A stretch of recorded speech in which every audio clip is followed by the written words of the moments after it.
1, 2, 3, go! Hi guys, welcome back to the Scale Tales podcast. My name's Patrick and I'm here with Alex Young. Alex was a part of the 2023 cohort of the Goannas and they went to Nottingham. We did. Feels like not that long ago. But now I think about it, 2023 is, almost, it's 2 years ago. And I'm excited for you guys. You guys get to go to Spain. Similar area of the world.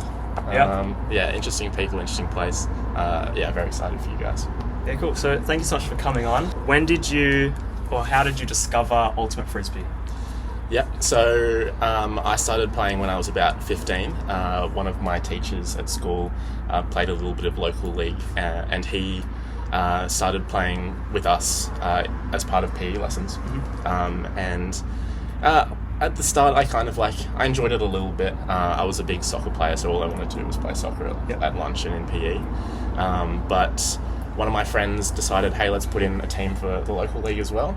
And I was like, you know what, why not? Let's do it. And then one thing led to another, just kind of started getting hooked. Someone invited me to the local under-18s training, which I didn't know was a thing at the time. Went along, great fun. And then since then, I've just kind of played Frisbee 3 to 4 times a week, every week. So, yeah. When was the switch from wanting to play a lot of soccer to now Frisbee's my sport, now this is what I want to do? Yeah, I think it would have been, the last year I played soccer, I was probably about 18. And it was when I made Fishwick, the men's club, for the first time, the Div 2 team, who trained twice a week. I still wanted to play league, and I wanted to, play on the weekend, and then there was just no time for soccer anymore. And I was sort of slowly enjoying soccer less and less the more opportunities I got through Frisbee. You mentioned under-18s for, what was that, ACT? Yeah, the Gangs. How did, that go about with your first representative, times in the under-18s and then moving on to potentially wanting to play for Australia? Yeah, so I remember the first time, it was like the first time I went to an ACT under-18s training, and I didn't know what to expect. And I was talking to Thea Osmond on the Stingrays, and she said, so you're going to come to Nationals? And I was like, Nationals? Like, what for? And she was like, Frisbee. I was like, maybe? Like, I don't know. I didn't know that was a thing. And so I quickly learnt about Australian Youth Nationals, and asked my parents if I could go, and they were like, yeah, sure thing. So I went down to Victoria, played my first Nationals with a bunch of other ACT players and a few former Goannas as well, and that was my first tournament, and still one of my favourite tournaments, I think. Just getting to be around Frisbee for the first time was really exciting. Yeah, cool. It sounds like a lot of fun, especially starting at such a young age to be able to then continue on as you get older. Yeah, and it's really cool. I can go back, and I don't recommend this at all, but you can go back and you can watch my first game of that tournament on Ulti TV or Ultimate Australia. And I'm so much smaller, I have no idea what I'm doing. I think I catch the disc at one point and I travel about 5 meters before throwing a loopy backhand blade, and I think it comes off. Yeah. But it's just so funny watching those sorts of games back. Yeah, seeing the stark comparison of where you were to where you are now. Yeah. Pretty cool. Yeah, absolutely. And then you've represented Australia a couple times, including an upcoming Mud Crabs beach selection. So congratulations. Thank you. Seeing as you've represented Australia a couple times, and this is my first time. What are your insights, thoughts, recommendations, things to look forward to? Playing for Australia, obviously it's a massive privilege, and congratulations to yourself as well. Definitely looking forward to seeing you compete on that world stage. But it's very exciting, and it really gives you something to work really hard towards. I think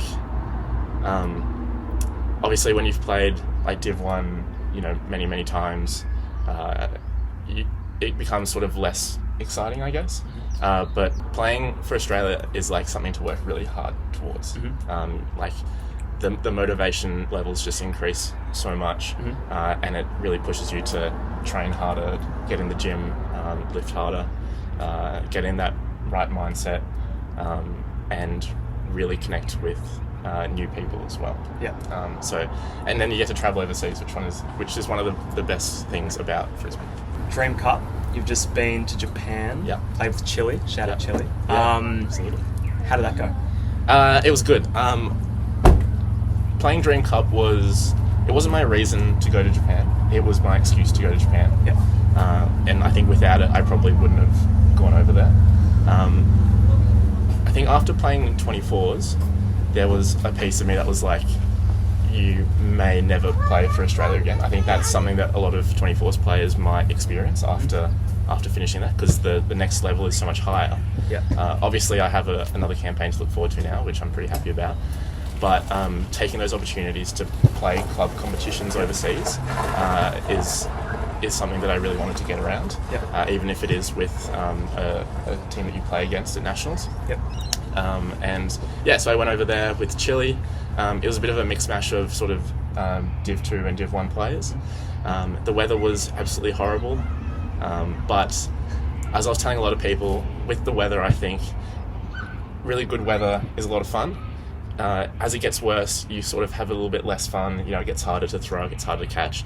And then the weather gets so much worse that eventually you end up having more fun, because the ability to play good quality Frisbee is just gone. Yeah. So you can literally just do whatever you want. You can throw speculative stuff and you can drop it knowing that you might get it back. We played one game where we won the toss and as a result we won the game because no one could work the disc more than 20 metres upfield in a really hard wind. So it was fun, and definitely keen to see the Chile boys at nationals, play against them, and get to do more club stuff overseas.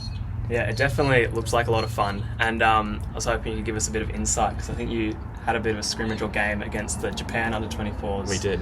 Men's team. So we organised a scrim against the Japan 24s, and it was a really good game. I think we may have lost by 2 points. Yep. They were pretty good. They're going to be a strong team at Worlds, as you'd expect from a Japan team. And I think getting to play a lot of Japanese teams at that tournament, it was really good for me to learn sort of the way they play. But one of the things that the Japan 24s team really loves to do, and you might want to mute this if you don't want them knowing that you know their secrets, but they love to swing the disc firstly to the break side handler. They will get. So what Japan really likes to do is they will clear out the break side handler, get that break side wing down, setting up in a hurry. They'll swing it to that player there, and then based on whether the mark will overcommit or not, they might hit a big fat side huck, or they might hit a break side lateral cut. Yeah, okay. And that's sort of their first look for a lot of options. Okay, cool. So keep that in mind. Yeah, we'll write it down. Yeah. Make sure coaches mark out there. Make sure you write that one down. Because what we love to do as Australian teams is we love to set that last downfield defender on the break side a bit deeper to watch for those deep shots, and they really take advantage of that. Yeah. So you've got to be careful. Cool. Thank you. Yeah, nice. Couple rapid fire questions. Might be Frisbee related, might not be Frisbee related. So just give it a crack, alright? Yeah. Grass or beach Frisbee? I'm going to say grass. I burn very, very easy. And the beach tournaments I have played in, there's no escaping the sunburn. Yeah. Thankfully, my beach campaign is mostly throughout the winter, so hopefully that won't be a problem. But I do like beach, guys. I do. Alright, how about go-to breakfast at a tournament? 10 wheat bix, honey and milk. Alright, that's about 7 more than I would consume. If you're in Star Wars, what colour would your lightsaber be? Red. Red? Yeah. 100%. And that dark side energy? Absolutely. Yep, cool. Favourite lift in the gym? Got to be bench press. Bench press? Yeah. Yep. Or incline dumbbell bench press. Incline dumbbell bench press. Alright. Something makes you feel big. Yeah, I like that. Best number to have on a Frisbee kit? Best number? It's got to be 18. Got to be 18? Yeah. A little bit of bias in that one? Yeah, I think so. Best Frisbee accessory? For me, it's probably my hat. Your hat? Yeah. Can't go anywhere without? Yeah, well, I've got a massive head, so finding a good hat that fits down sort of to my ears is really difficult. I found this one and probably none other. Like all the fractals that people wear, they just don't fit me, unfortunately. Yeah. So if anyone wants to trade for a Fishwick fractal and has a really big hat that they'd like to trade, please let me know. I like that you've mentioned your hat actually, because I've got a bit of a challenge for you. Okay. I've got a couple of our Goannas stickers here with our Goanna logo on them. Yep. So sombrero, mustache on there. Yep. I was wondering if you'd be interested in rock, paper, scissors. The winner gets to switch. So if you win, you get some stickers. If I win, I get your hat. You get my hat. Yeah. To keep forever. Potentially, yeah.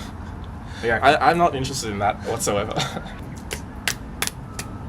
Oh no. Well, No. thanks for the hat. No. Alrighty. You know what? One would be, this could be fun or serious. What's your favourite pool play? Okay. Favorite pool play? I'm a big vertical stack man. Okay. I really like the vertical stack guys. It's what I learnt to play. It's what I enjoy playing. It just creates so much space in those lanes. Creates lots of space around the handles as well, which I love to work with. So either a vertical stack or it's got to be a handle weave with a very deep downfield horror. Anything that creates space just to cook for handlers, I'm a big fan of. Any advice on or off the field for myself and fellow Goannas that are heading over to Spain? For me, one of the things that I might regret a little bit from my campaign is maybe not getting enough sleep and not taking the rest that my body needed. I think that being in another country with 20 of your best friends is so exciting, and there's always one guy on the team who just has infinite energy and always wants to do stuff, and that's great, but not everyone is the same. And I think that regularly the people who have a little bit less energy might push their bodies more to sort of match the people with a bit more energy.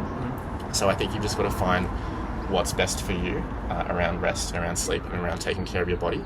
And you've just got to, find that right balance between, having so much fun, but also recovering because you've got a 7-day tournament coming up. And this is especially for the pre-tour. You don't want to wreck your body on the pre-tour. I think one of the things that we did is we were in Paris and we'd just done sort of a big training session in the morning, and I had the bright idea that we wanted to go up the Eiffel Tower, but we didn't want to pay for the lift.